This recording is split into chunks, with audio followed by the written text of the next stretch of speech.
nos modes de pensée ont évolué. Le temps presse. Aujourd'hui, il est plus que nécessaire de changer d'approche. Entrepreneur, investisseur, élu local ou national, réveille-toi. Ouvre ton esprit, aiguise tes sens et adopte un autre point de vue.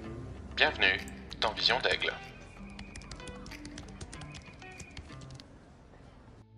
Elon Musk, vision sans compromis d'un leader hors norme. 6e partie. Les conquêtes de Elon Musk m'inspirent une synthèse assez simple en fait.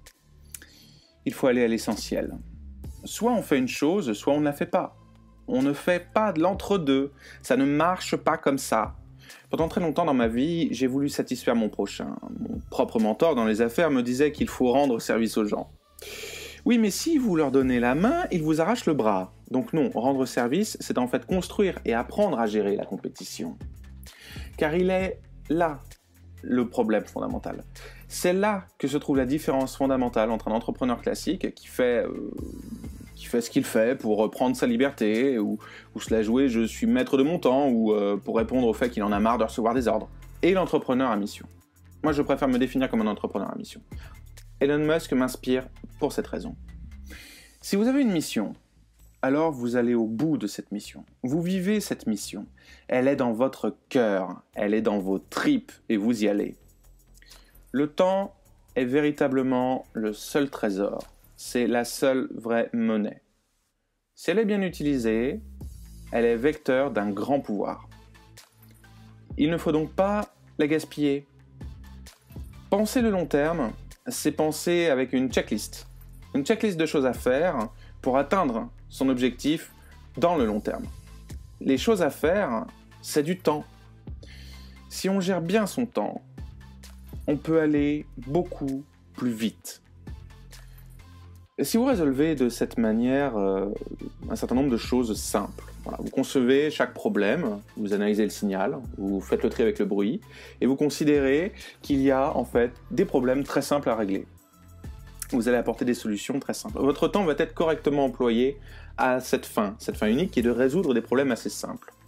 Vous serez meilleur que les autres, vous serez plus compétitif. Une bonne gestion du temps, c'est savoir identifier clairement des problèmes et répondre clairement à ces problèmes. Et faire fi de tout le reste, on s'en fout, on dégage, on n'en veut pas, c'est toxique. Ça ne doit pas rentrer en ligne de compte.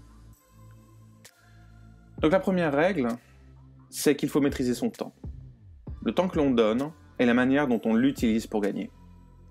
Gagner, ça veut dire se concentrer sur le signal, pour éviter le bruit. À notre époque, cela signifie savoir se renseigner aussi, concrètement. Voilà. Il faut prendre des informations, il faut se renseigner, il faut savoir apprendre, il faut savoir analyser, il faut savoir comprendre. On vit à une époque où l'intox et la guerre économique font rage. Elles perturbent le temps et les décisions des autres. Elles fragilisent les entreprises. Il faut donc savoir s'informer correctement pour ne pas perdre son temps et décider correctement.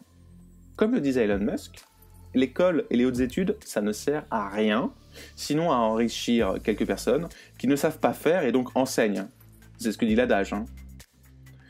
L'information, elle est maintenant gratuite, dans la plupart des cas. Une information générale est gratuite.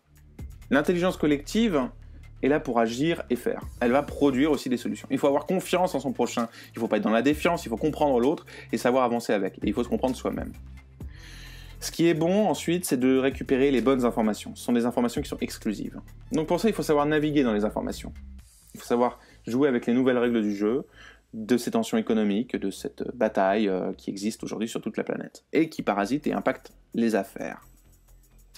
Conquérir de nouveaux objectifs, réussir sa mission, ça implique de se battre efficacement, mais pas contre des moulins à vent. Il faut se battre sur des cibles précises et il faut éviter les fumisteries.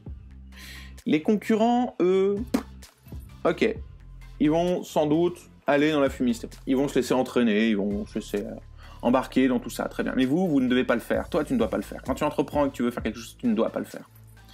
Par contre, tu dois repérer les failles qui existent chez ton compétiteur et chez ton concurrent, parce que quand tu auras compris que là, il se trompe, tu pourras bâtir la meilleure solution qui te permettra de gagner les marchés. Ça te permet de valoriser encore mieux ton produit. Voilà. Le renseignement économique et toutes ces méthodes servent aussi à ça, d'accord ? Bien identifier ce qui ne marche pas chez l'autre. Alors de préférence, tu t'arranges pour tacler l'autre en face, bien sûr, et pour te valoriser toi. D'accord. Ton but, c'est de te valoriser. C'est pas alimenter ou pallier les problèmes de l'autre. On s'entend, hein ? Ça, c'est un élément important à avoir en tête. Avoir la bonne information et savoir l'utiliser dans ton intérêt. Il faut aussi toujours avoir en tête qu'on ne fait pas les choses seul, on a besoin de compétences complémentaires. Donc on a besoin de s'entourer de personnes qui sont formidables. Ça veut dire qu'il faut savoir observer ces personnes. Il faut savoir les écouter. Il faut les stimuler, parfois les bousculer. Mais il faut toujours avancer avec elles si on les estime formidables. Et si ce n'est pas le cas, tu t'en passes, tu passes à autre chose, c'est pas grave.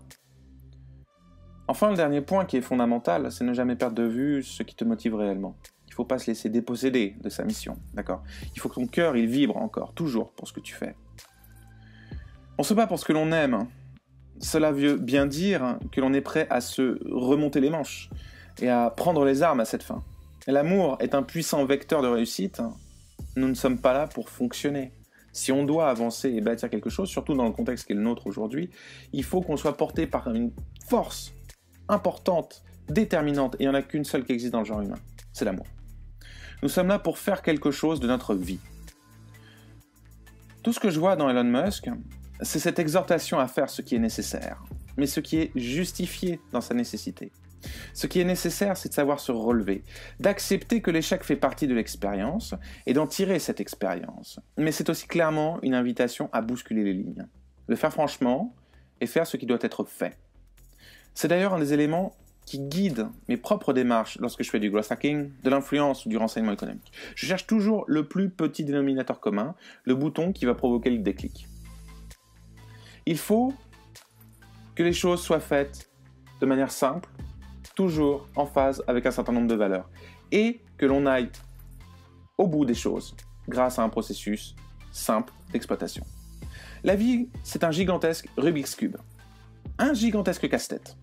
Une vision que Elon Musk prône régulièrement et à laquelle j'adhère. C'est un jeu. Amusons-nous. Prenons le temps de résoudre les casse-têtes. Trouvons les réponses des énigmes. Concevons l'intangible. Soyons attirés par le mystérieux. Et ne sombrons pas dans les affres de la vox populi. La vie, c'est pas un problème à résoudre. Elle n'offre que des solutions en fait. Sauf qu'il faut savoir où regarder. Pour moi, cela implique un engagement total et sincère que les entrepreneurs, les investisseurs ou les élus doivent cultiver. Si on fait ce qui doit être fait, en le faisant bien, en allant directement sur le signal et non sur le bruit, alors on progresse. Sinon, il faut passer la main. L'humanité n'a pas besoin de personnes qui ne s'engagent pas, qui ne vont pas au bout des choses. Conquérir et changer les choses, ça implique donc un engagement total et sincère. Nos difficultés nous forgent et nous inspirent. Elles ne doivent pas être honteuses, elles doivent être instructives. Cœur, espérance, travail soutenu et continu, c'est ce qui détermine un engagement appliqué.